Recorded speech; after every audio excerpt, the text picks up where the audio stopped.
Então, Lucas capítulo 9, a partir do versículo 28, diz assim a palavra de Deus.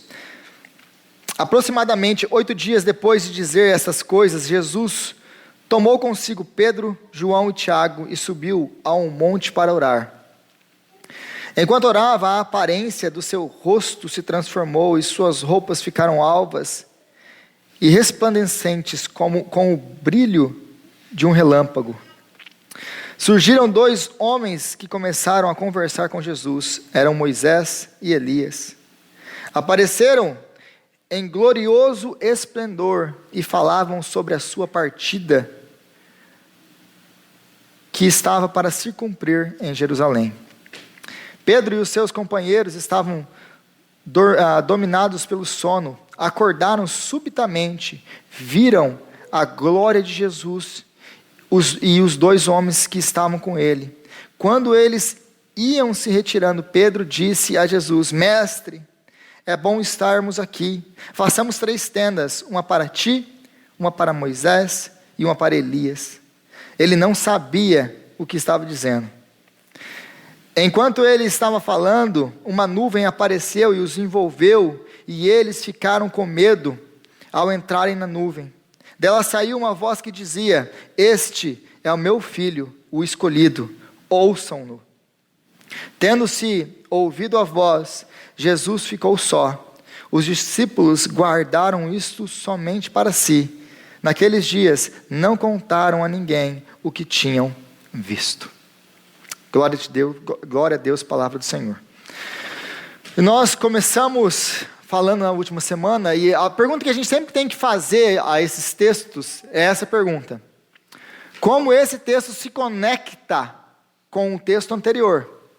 Porque lembre-se, os evangelhos, os escritores bíblicos, como qualquer escritor hoje, você tem que ter um começo, um desenvolvimento e um fim. Ou você começa, você vai conectando as histórias com as histórias com as histórias e chega numa conclusão.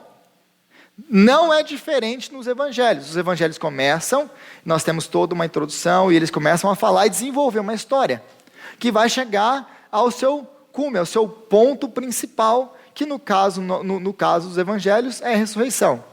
Então ele vai desenvolvendo isso. Porque muitas das vezes nós nos aproximamos da Bíblia e dos evangelhos, e a gente olha essas quebras de parágrafo aí com esses subtítulos que não existem no original, e aí a gente olha isso aí, a gente começa a ler essas partes isoladas, a gente lê, a transfiguração, a cura de um menino endemoniado. Então a gente lê essas como se fossem passagens separadas umas das outras. Contudo, não é esse o intuito dos evangelistas. Nós temos que ler como se fosse uma sequência. E cada história está conectada com a anterior, por algum motivo. Então, nada do que está escrito aqui apenas para preencher um vácuo. Vamos escrever o que a gente lembra aqui. Então, os evangelhos eles não são livres exercícios da memória humana. Eles foram inspirados por Deus e foram guiados pelo Espírito Santo. E os autores, cada um tem a sua ênfase e tem o seu propósito. Então a pergunta que nós temos que fazer é: como que isso aqui se conecta com o que aconteceu anteriormente? O que aconteceu anteriormente? O que nós vimos na última semana? Se você voltar aí para trás, na sua filha, você vai ter a confissão de Pedro, do versículo 18, que vai até o versículo 27, onde nós paramos na última semana. E Jesus está falando sobre, ele perguntando para Pedro, né, quem as multidões dizem que eu sou, e falando sobre tomar sua cruz, e etc, etc. Foi isso que nós estudamos na última semana. E aí ele pergunta isso 2 vezes lá no capítulo 9, no versículo 18, ele primeiro pergunta: quem as multidões dizem que eu sou? E aí eles falam, uns dizem que tu és Elias, outros dizem que é João Batista, outros dizem o quê? Que é um dos profetas da antiguidade. Então eles têm uma visão, a multidão tem uma visão. E como nós vimos, não existia naquela época o quê? Uma expectativa messiânica única. Não existia uma coisa assim, todo mundo acreditava que o Messias seria essa pessoa. Era uma variedade de expectativas messiânicas. É por isso que nós temos uma variedade de respostas. Então Jesus ele pergunta para os discípulos: mas e vocês? Quem vocês dizem que eu sou? E então Pedro, como sempre, toma a palavra, né? Pedrão, que sempre gosta de aparecer e tomar a palavra de frente, já: não, tu és o Messias, o Filho de Deus, o Messias de Deus. E aí, Jesus ele tem que começar a fazer o quê?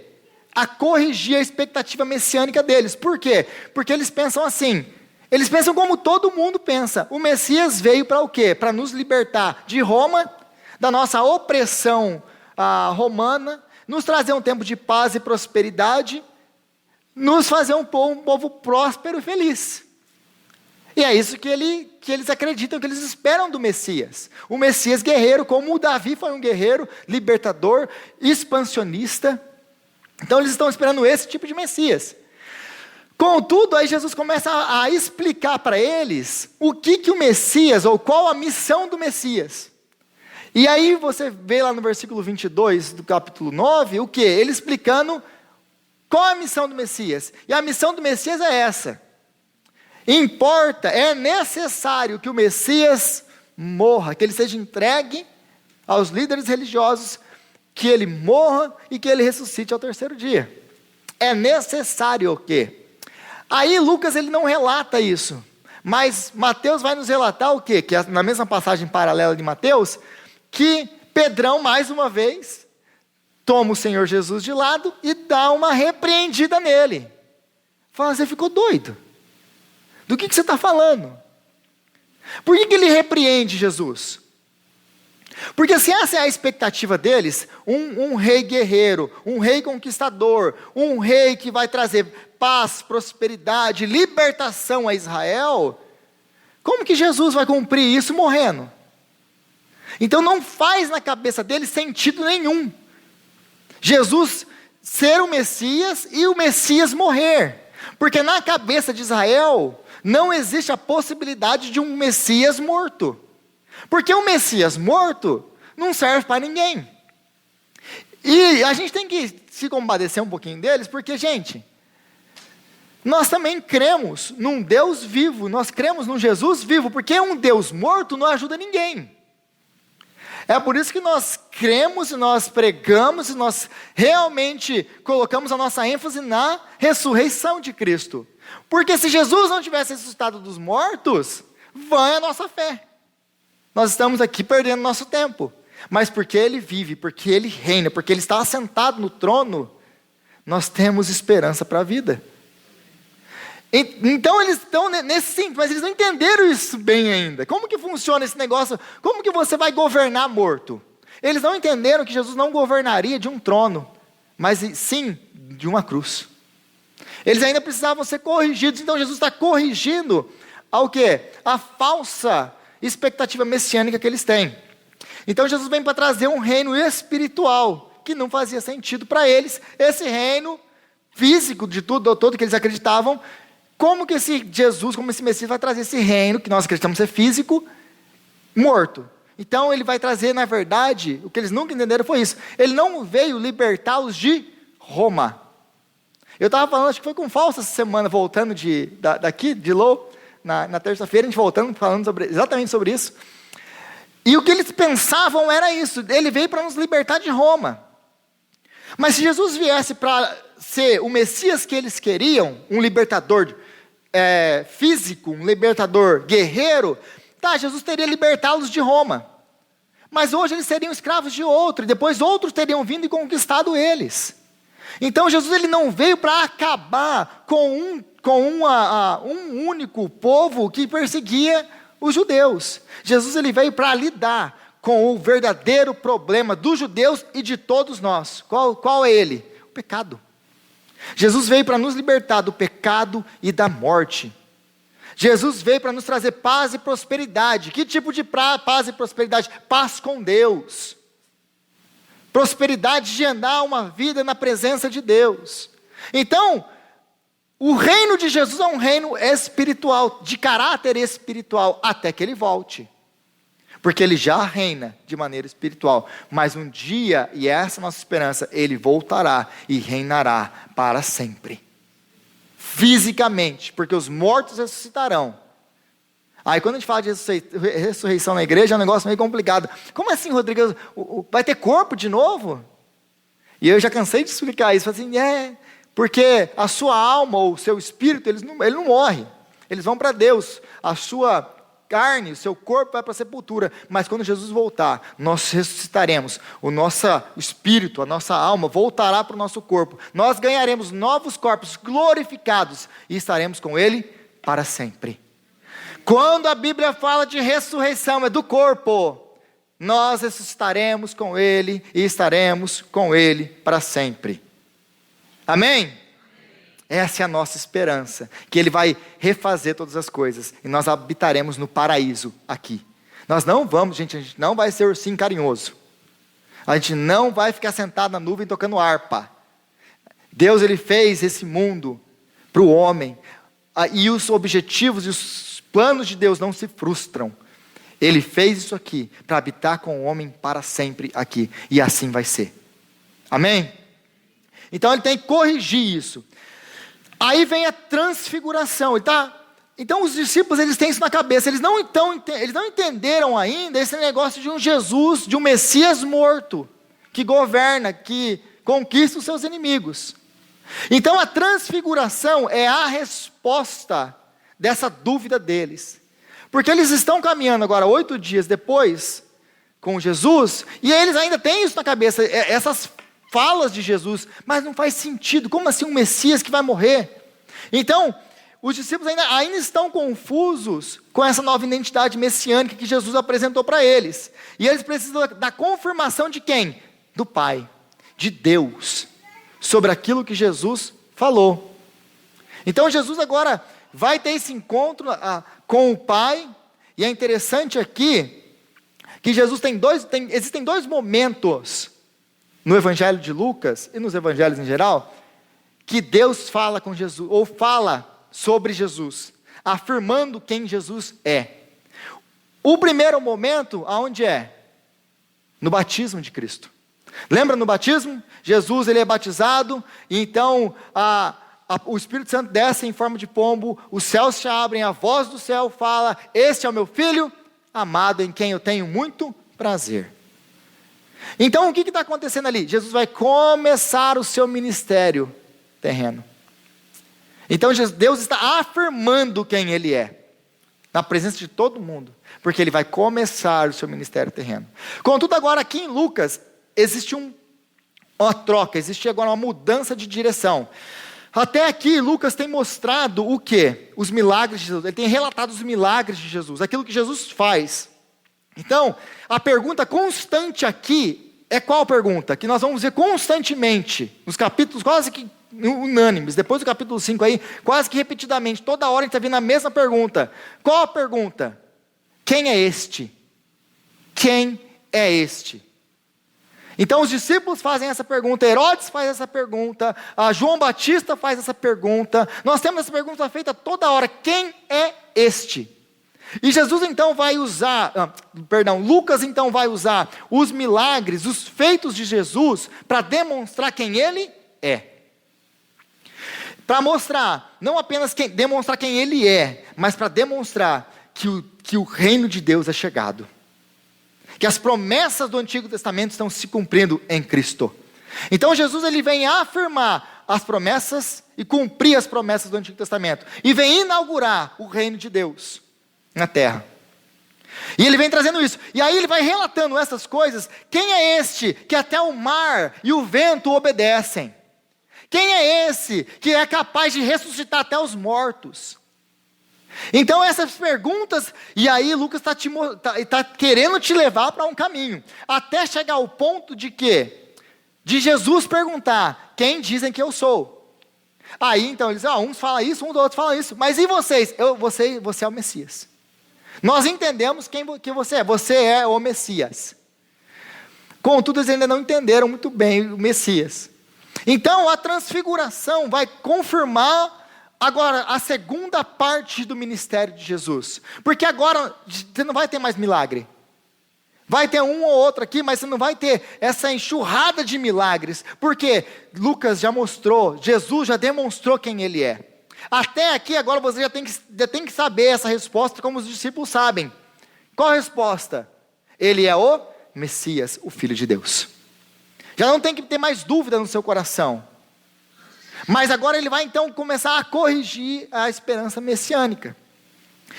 E daqui para frente você vai ter muito os dizeres de Jesus, os ensinos de Jesus. É por isso que Deus, aqui no texto, Ele nos fala: esse é o meu filho, ouçam-no. Porque daqui para frente o ministério de Jesus é mais ensinar. E daqui para frente ele se torna agora para ir para Jerusalém. Ele cumpriu o seu ministério, daqui para frente ele começa a caminhar para a morte. Daqui para frente ele vai para o ápice do ministério dele, para aquilo que ele veio fazer, realizar a nossa justificação, a nossa salvação na cruz. É isso que ele vai fazer agora. Então existe um ponto, a partir do versículo 51 do capítulo 9 de Lucas, existe uma transição no evangelho. E é isso que você precisa ver daqui para frente. Então, no versículo 27, se você lembra na semana passada, nós acabamos, diz assim o versículo 27. E é um versículo que às vezes existe muito debate. E ele diz assim, Jesus diz: garanto-lhes que alguns dos que aqui se acham, de modo nenhum experimentarão a morte antes de verem o reino de Deus. Eu garanto a vocês que alguns de vocês vão ver o reino de Deus antes de morrer. Aí todo mundo fica, e aí existe um debate por trás disso aqui que eu não quero entrar. Por quê? Porque essa próxima fase, ou esse próximo texto da transfiguração, vai responder exatamente o que Jesus acabou de falar, no versículo 27. No versículo 27 ele fala: olha, alguns de vocês vão ver o reino de Deus antes de morrer. Aí no versículo 28, aproximadamente 8 dias depois de dizer essas coisas, Jesus tomou consigo Pedro, João e Tiago, e levou-os ao monte. Quem presencia a transfiguração? Pedro, João e Tiago. O que é a transfiguração? Jesus, quando ele está lá orando, então a sua imagem é transformada, é a palavra que nós temos de metamorfose em grego, aqui a palavra grega é metamorfose mesmo, a transfiguração, ou a transformação de Jesus, eles veem a glória de Jesus. Então eles estão vendo a glória de Jesus quando ele volta em grande glória. Eles já estão experimentando de uma maneira ainda muito pequena a glória de Jesus. Eles estão experimentando aquilo que ainda vai ser. Eles estão vendo isso na transfiguração, que é a imagem do retorno dele em glória, que João vai nos dizer depois lá em Apocalipse capítulo 1, quando ele fala da imagem que ele vê de Jesus, no capítulo 1 de Apocalipse. E aí no versículo 29, ele fala que o seu rosto brilhava. Aí cada evangelista vai ter uma ênfase aqui, mas aí Lucas vai falar como o raio, né, como o trovão. Sabe esse dia estava chovendo, acho que foi sábado ou sexta, estava chovendo com bastante raio. Aí aquele raio que clareia tudo, né? Aí o Lucas estava falando, né? Era tão branco, tão claro, tão forte a luz que vinha dele. Mas aí, o que ele está querendo colocar aqui? Como nós vamos ver no decorrer de tudo isso aqui, Lucas não quer que você perca de vista uma coisa aqui: a associação de tudo isso aqui com o Antigo Testamento. A associação de tudo isso com o Antigo Testamento, especialmente com o livro de Êxodo. Por quê? Porque se você for lá para Êxodo capítulo 34, se você quiser, abre comigo rapidinho Êxodo 34. Êxodo capítulo 34, versículo 29 a 35. E diz assim: ao descer do monte Sinai, com as 2 tábuas da aliança nas mãos, Moisés não sabia que o seu rosto resplandecia, por ter conversado com o Senhor. Quando Abraão e todos os israelitas viram Moisés com o rosto resplandecente, tiveram medo de se aproximar dele. Ele, porém, os chamou a Arão e aos líderes da comunidade. E os líderes da comunidade atenderam a Moisés, e Moisés falou com ele. Então, o que está acontecendo aqui? E ele continua, ele vai falar que ele foi com Deus de novo, ele voltou, e seu rosto resplandecia, e aí ele colocava um véu, né, para cobrir o seu rosto. Então, Moisés, ele sobe o monte, como Jesus sobe o monte. Jesus sobe o monte, Moisés sobe o monte. E Moisés, depois que ele fala com Deus, o seu rosto, a glória, por causa da glória de Deus, o rosto de Moisés brilhava. Mas o rosto de Moisés brilha com a glória de Deus. É uma glória, é um brilho refletido. Assim como a lua, ela reflete o quê? A glória, o brilho do sol. Ela não tem brilho próprio. Moisés também não tem brilho próprio. E a sua face brilhava por causa da face, por causa da glória de Deus. Contudo, esse texto aqui, ele não diz que Jesus brilha por causa de nada. Ele é a fonte de luz. A glória é dele. A face brilha, as roupas brilham, tudo brilha ao redor por causa da glória de Jesus. Então, Moisés, que tinha a glória refletida de Deus, está na presença agora, de novo, daquele Deus que ele refletia a glória quando ele estava no Monte Horebe. É o mesmo Deus, agora de novo, agora na presença dos discípulos, mostrando a sua glória. E aí, outro que a gente volta para o versículo aí 31, e diz assim: apareceram em glorioso esplendor, Moisés e Elias, e falavam sobre a partida de Jesus. Eu não sei como que está a sua palavra. A NVI traduz esse versículo, essa palavra, como partida. Mas o texto original em grego aqui, ele usa a palavra êxodo. Êxodo. E falavam com Jesus sobre o seu êxodo.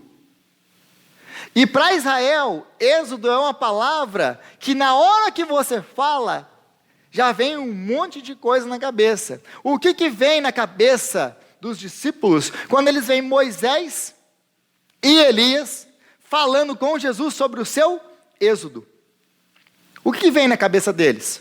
O êxodo de Israel. Então isso aqui não pode ficar, você não pode perder isso aqui de vista. O quê? O que Jesus está fazendo daqui para frente, ele está caminhando para o seu êxodo, para o cumprimento do que é o êxodo de Israel. Porque Israel, na verdade, todo o êxodo de Israel, ele está prefigurando o êxodo que Jesus alcançaria.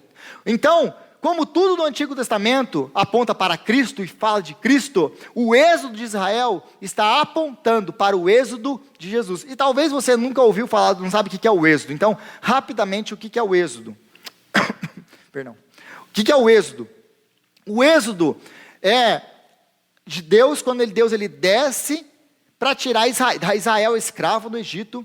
E Deus então ele desce. Aí tem a história de Moisés, todo mundo deve ter assistido já Moisés, o príncipe do Egito, né? Que coloca Moisés lá no barquinho, aí ele sai lá, a filha do faraó pega Moisés, leva ele para casa, cuida dele, ele cresce e etc. E Deus então vai usar Moisés, ele tem um encontro com Moisés, com a sarça ardente, envia Moisés para lá, vai lá falar com o faraó e manda meu povo sair, e deixa meu povo sair.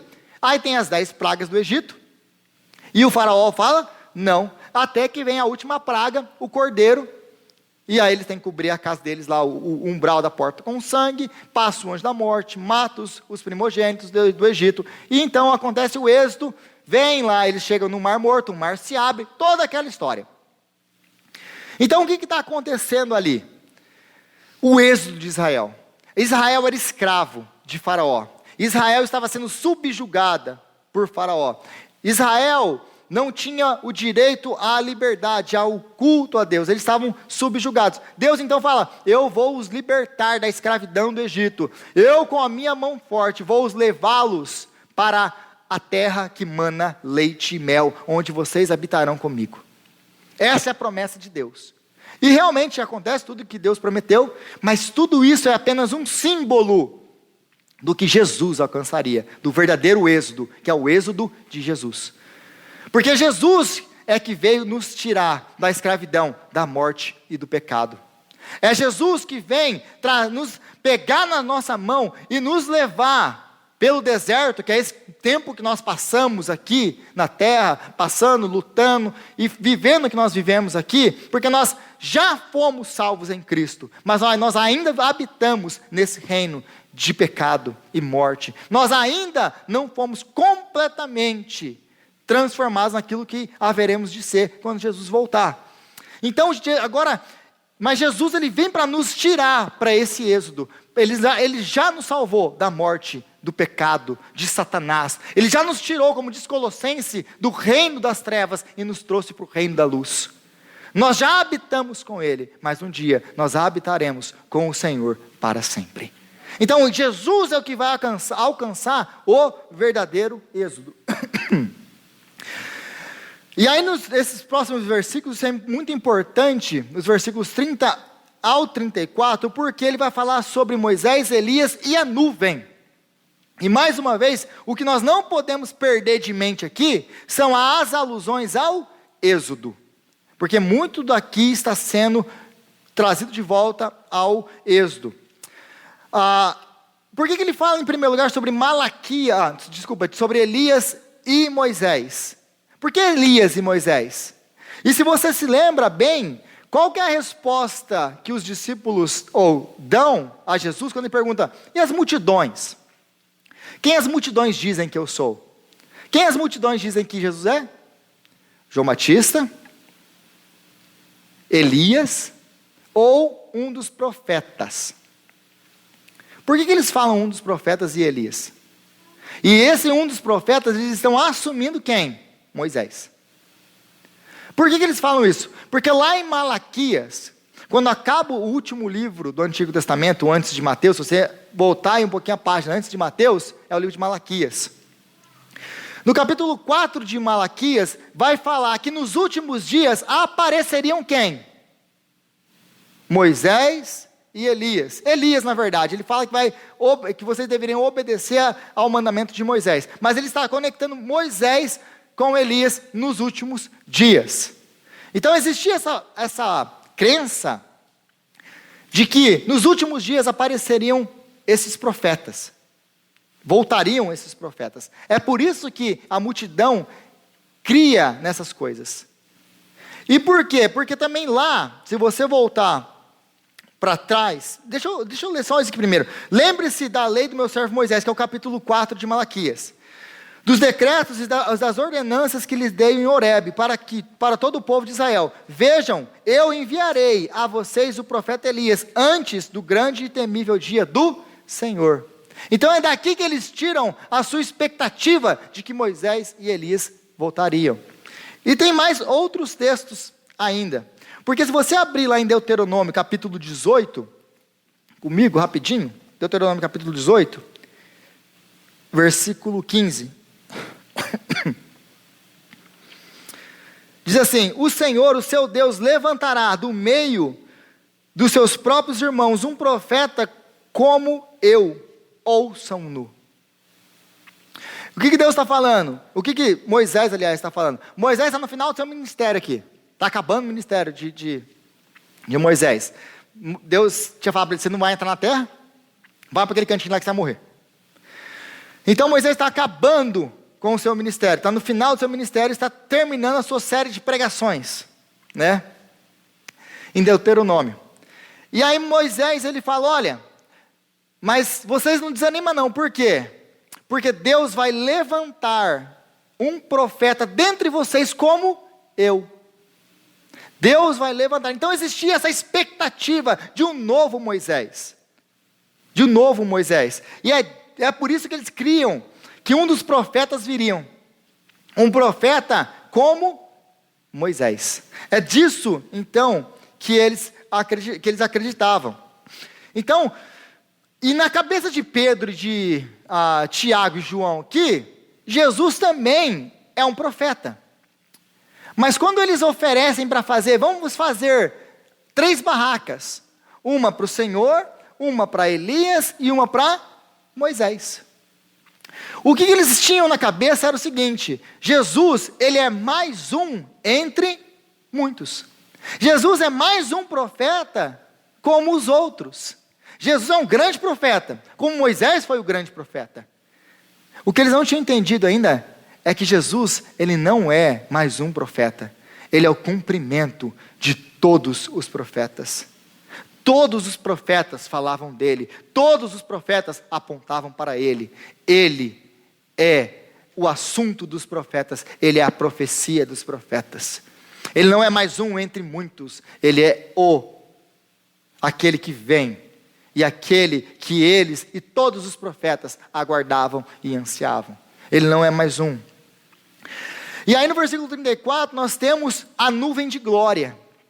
A nuvem de glória. O que é essa nuvem de glória? Porque se você voltar no versículo 34 e ler comigo, diz assim: enquanto eles estavam falando, uma nuvem apareceu e os envolveu, e eles ficaram com medo. Quem tem medo de uma nuvem? Por que você fica com medo de uma nuvem? A menos que você conheça e tenha medo, um pré-conhecimento, um pré-conceito já com alguma coisa. Geralmente os nossos medos vêm dessas experiências que a gente tem com algumas coisas quando é criança, etc. Nós desenvolvemos nossos medos. Mas por que eles estão agora com medo ou apavorados quando eles entram ou veem essa nuvem? Porque a nuvem, mais uma vez, é um símbolo lá de Êxodo. E se você abrir aí Êxodo capítulo 20, Êxodo capítulo 20, 24 aliás, e versículo 15 diz assim, Êxodo 24, 15. Quando Moisés subiu, a nuvem cobriu o monte e a glória do Senhor permaneceu sobre o monte Sinai durante 6 dias. A nuvem cobriu o monte. No 7º dia o Senhor chamou Moisés do interior da nuvem. Aos olhos dos israelitas, a glória do Senhor parecia um fogo consumidor no topo do monte. E se você se lembra do relato do Êxodo, quando Deus vai entregar as tábuas da aliança, aí Deus desce no topo do monte, o monte tremia. E a visão era tão aterrorizante que os israelitas falaram o que para Moisés? Fala tu conosco. Mas que Deus não fale conosco, porque se Ele falar conosco, nós morreremos. Eles entendiam uma coisa, que nós muitas vezes não entendemos hoje, que Deus é santo, e nós não somos. Então vai tu, Moisés, se morrer, morre você, e a gente fica aqui, vai lá, fala com Deus, e a gente fica aqui, vai ficar feliz de te ouvir. Mas a visão era tão tremenda, que até Moisés estava com medo. E essa então é a nuvem da glória de Deus. Lembra quando o templo, a tenda do encontro, ela foi inaugurada, então desce a nuvem e enche o tabernáculo, e nem mesmo Moisés podia entrar, por causa da glória de Deus. Nem Moisés, que encontrava com Deus, subia um monte, Deus chamava, ele ia. Nem Moisés entra na tenda do encontro para encontrar com Deus. Então por que os discípulos estão, Pedro, Tiago e João estão com medo aqui? Porque eles sabiam uma coisa: a Shekinah de Deus, a glória de Deus desceu nesse lugar. E eles entendiam. Pedro, lá no capítulo 5, se você volta lá no capítulo 5 com a pesca milagrosa que ele faz, quando Jesus fala, joga para o outro lado, e ele joga e pega, e ele sai então de encontro com Jesus e fala o que para Jesus? Aparta-te de mim, Senhor, porque eu sou um homem impuro, sou um pecador. Ele entendia uma coisa, que ele era um pecador, e que ele não podia ficar na presença do santo. A mesma coisa está acontecendo aqui. Eles entendem quem eles são, pecadores, e pecadores não podem ficar na presença de um Deus santo. Eles entenderam isso, é por isso que eles estão aterrorizados, é por isso que eles estão com medo, porque eles entenderam que eles estão na presença de Deus, e eles falam, como diz Isaías, no capítulo 6 de Isaías, ai de mim, porque os meus olhos viram o Rei. Mas a pergunta que fica então é como que eles podem estar na presença de Deus, que nem Moisés pôde entrar? Como que eles podem então estar na presença de Deus, que se, como diz Êxodo 20, se qualquer pessoa que tocasse um monte deveria morrer, por causa da glória de Deus, da santidade de Deus? Como que eles estão agora debaixo da nuvem da glória de Deus? A nuvem engloba eles, toma eles, e eles não morrem. Como que isso é possível? Por que eles têm assim? Por causa do novo Moisés. Porque eles podem estar na presença de Deus e não morrer. Por causa do novo Moisés. Esse novo Moisés, a gente acabou de ler, que Deus enviaria. Ele seria o quê? O mediador entre eles, os israelitas, o povo de Deus e Deus. Ele então seria esse, como Moisés, que fazia essa intermediação. Ô Moisés, vai você e fala com Deus, para que a gente não morra, por causa da glória de Deus, da santidade de Deus. Vai você. Não, Deus vai levantar outro como eu.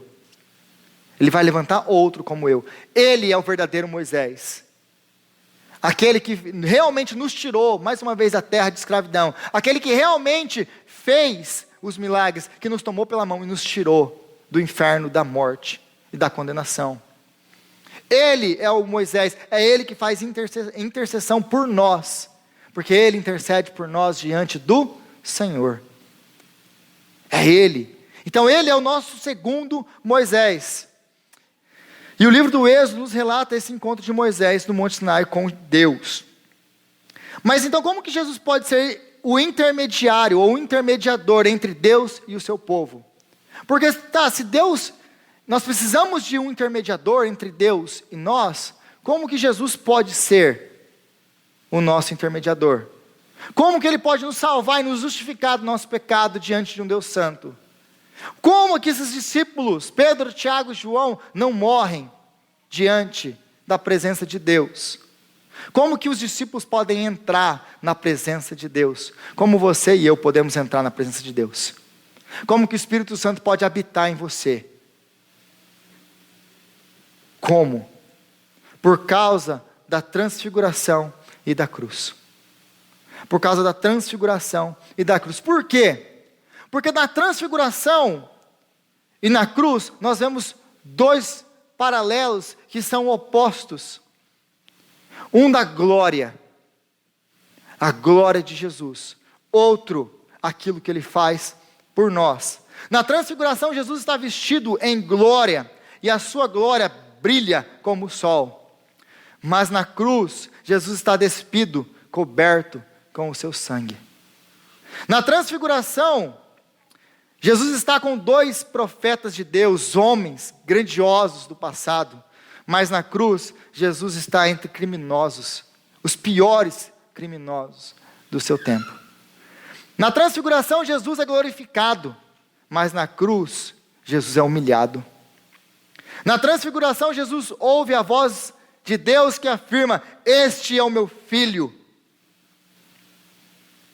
Mas na cruz, ele escuta a voz dos homens que blasfemam contra ele, dizendo: salva-te a ti mesmo. Na cruz ele fala: meu Deus, por que me abandonastes? Nós podemos ser salvos, nós podemos ser transportados dos reinos das trevas para o reino do seu amor. Podemos ser justificados diante de um Deus santo. Os discípulos podem entrar na presença de Deus e permanecer na presença de Deus sem serem consumidos por causa da santidade de Deus. Você e eu podemos estar na presença de Deus a hora que nós quisermos. Por quê? Porque o véu foi rasgado de cima a baixo. E como que ele fez isso? Como Filipenses nos descreve: seja a atitude de vocês a mesma de Cristo Jesus, que embora sendo Deus, não considerou que ser igual a Deus era algo que deveria apegar-se, mas esvaziou-se a si mesmo, vindo a ser servo, tornando-se semelhante aos homens, e sendo encontrado em figura humana, humilhou-se, e a si mesmo foi obediente até a morte, e morte de cruz. A transfiguração mostra a glória de Jesus. Jesus é 100% Deus. Ele é Deus. A cruz mostra a sua natureza humana, que Ele se fez homem para poder morrer em nosso lugar, para poder nos libertar do reino das trevas e de Satanás. Para que Jesus pudesse receber você, a mim, Pedro, Tiago e João, na presença de Deus, Ele teve que sair da transfiguração para a crucificação. A crucificação mostra a glória de Jesus. A cruz mostra o seu amor por você e por mim. E é engraçado porque você olha essas palavras de Pedro, e Pedro faz essa sugestão no versículo 32 e 33, dizendo o quê? Senhor, como é bom estarmos aqui. Vamos construir 3 tendas, uma para ti, uma para Moisés e outra para Elias. E aí o próprio texto, o próprio Lucas escreve, ele não sabia o que ele estava falando. Mas a resposta de Pedro, muitas vezes é a minha resposta e a sua resposta. Porque o que Pedro queria? O que essa frase de Pedro queria? Ele queria prolongar aquele tempo.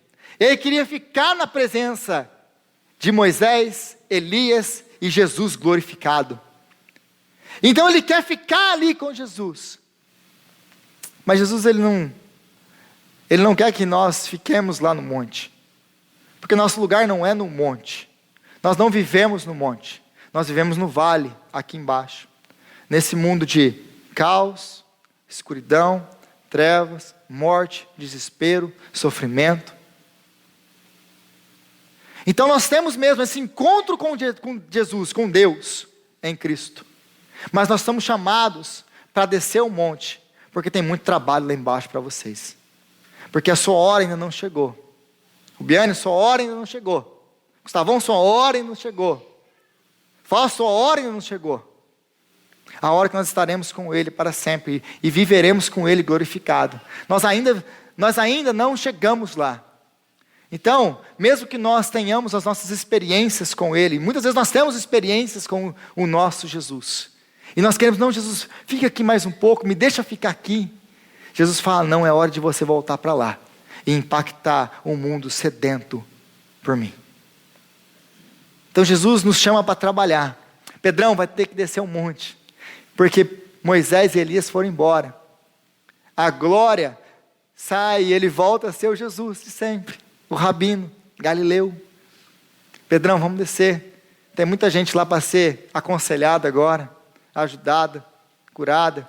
Aliás, tem um menino lá embaixo esperando para ser livre de um demônio. Então eles queriam ficar lá, mas Jesus quer nos chamar para ir para fora, porque a gente gosta de ficar no confortozinho. A gente gosta de ficar no nosso ninho, com Jesus, com os nossos amadinhos aqui na igreja. Mas Jesus nos está chamando lá para fora, para impactar esse mundo lá fora. Então Jesus havia chamado seus discípulos para tomarem a sua cruz e o seguirem diariamente como ele faria. No texto da semana passada, lembram disso? Jesus chama os discípulos ao quê? Eu vou morrer, eu vou ser entregue e eu vou morrer. Mas, se vocês querem me seguir, tomem a sua cruz diariamente e me sigam. E me sigam. A transfiguração deixa claro a incomparável glória que segue depois de uma vida na cruz. O que a transfiguração está nos mostrando, o que ela está mostrando para mim, para você e para os discípulos, é: Jesus te chamou para uma vida de abnegação. Jesus te chamou para uma vida de cruz. Tome a sua cruz e me siga diariamente. Se você não quiser tomar a sua cruz, você não é meu seguidor. Tome a sua cruz e me siga diariamente. Contudo, a transfiguração nos garante uma coisa: que depois de uma vida em cruz, depois de uma vida em abnegação, depois de uma vida servindo, buscando, seguindo ao Senhor, nos passos do Senhor, o que nos espera é a glória da transfiguração. É onde nós estaremos com Ele. Então a transfiguração nos dá a certeza e a confiança para tomarmos as nossas cruzes, e a certeza da glória que seremos revestidos e que habitaremos depois da cruz. A transfiguração dá-nos a certeza que a vida da cruz não é a nossa vida para sempre. Tem mais para você. A última resposta na sua vida não é sofrimento, não é a dor, não é a morte. A última resposta na sua vida é essa: vinde benditos do meu Pai para o gozo eterno. A última resposta na sua vida é você habitando com o Senhor para sempre. Senhor, nós te agradecemos, ó Pai, pela sua palavra, que é santa e verdadeira. Jesus, te agradecemos pela sua transfiguração, que nos dá a certeza de coisas melhores, que nos dá a certeza de que o Senhor voltará em glória e governará para sempre, que nos dá a certeza e a esperança de que isso que nós vivemos agora não é o final. Nós estaremos com o Senhor, e por isso nós temos agora a força necessária para andar uma vida olhando, caminhando com a cruz e olhando para Ti. Temos esperança de que a vida de abnegação e de cruz, que tudo isso que nós temos vivido e tudo isso que esse tempo tem nos feito conosco, todo o sofrimento, tragédia, medo, desastre, tudo isso vai ser passado, porque um dia nós estaremos com Jesus da transfiguração, estaremos com o Senhor para sempre. Nos dá graça, Senhor, para tomar as nossas cruzes diariamente e andar olhando para o Jesus que governa soberano. É o que nós te pedimos e oramos em Teu nome.